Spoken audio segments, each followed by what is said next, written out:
Melanie, great meeting with you this morning. Just want to go over the scope of work on the front of the house real quick. We're going to be tearing off your siding, getting it down to the studs and insulation, putting up 7/16 OSB, then Tyvek moisture barrier, and installing the proper flashing here before that moisture barrier goes on down the roof line, and then coming off with the diverter flashing here. So all these pockets will all get tore off of siding. They'll all get down to the studs, going up with the 7/16 oriented strand board sheathing, and then Tyvek moisture barrier, hardy siding, hardy trim. So everything on your walls from right below the soffit, which you don't have much overhang areas, you have a very small soffit line, which let's leave this soffit areas in there. It's protected. If any other areas need to be fixed, we'll fix it. But I don't see a reason to go and replace the soffit when you hardly have any soffit line in there at all, and it looks really great. So we'll repair all the soffit areas, and then after we coat it, you'll be covered. On the fascia, we'll want to take this little drip board. There's a little board right by your shingles that we'll take off, and we'll replace it with the same size board. It's a James Hardie 1x2. It's 3/4 inches thick by 1 3/4 wide, and then we'll put a fascia overlay of a 5/16 material of James Hardie. It'll be in my proposal, so you can see what the specifications look like right over your existing fascia after we make the necessary repairs. Up here on this line, you've got some flashing that overhangs the fascia. We'll keep that flashing there, make our repairs without disturbing that.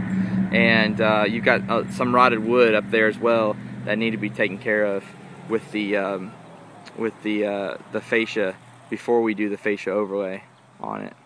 All the windows will be replaced. These two, well, you can pick whatever style you'd like in these openings.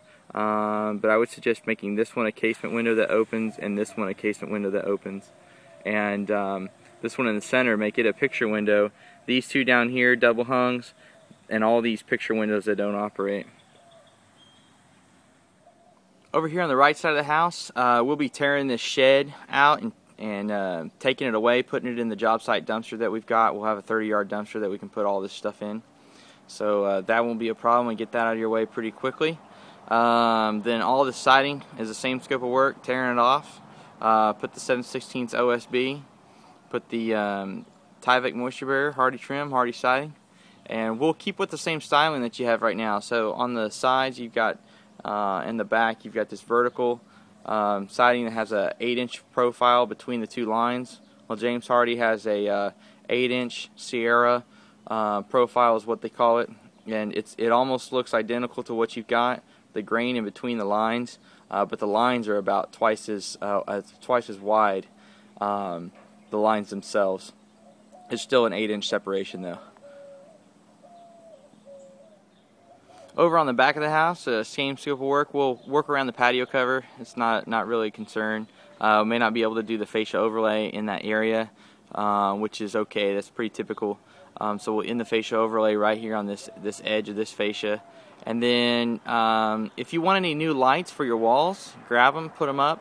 Grab them and we'll put them up. Otherwise, we'll put up the ones that you've got. We'll reinstall them. These gable vents will all be replaced, as well as on the other side of the house, around the house, for great ventilation. And we'll clean them up quite a bit by having them recessed in the wall and more of a flush type flange mount. And all your guttering will go bye-bye, and I'll refer you a great gutter guy at the end of the project that we've used for years. So same scope of work on the back and the left of the house. So thanks again, Melanie, for the potential opportunity to serve, and I'll send you this link for this video as well as my project proposals attached tonight. Thanks. Bye.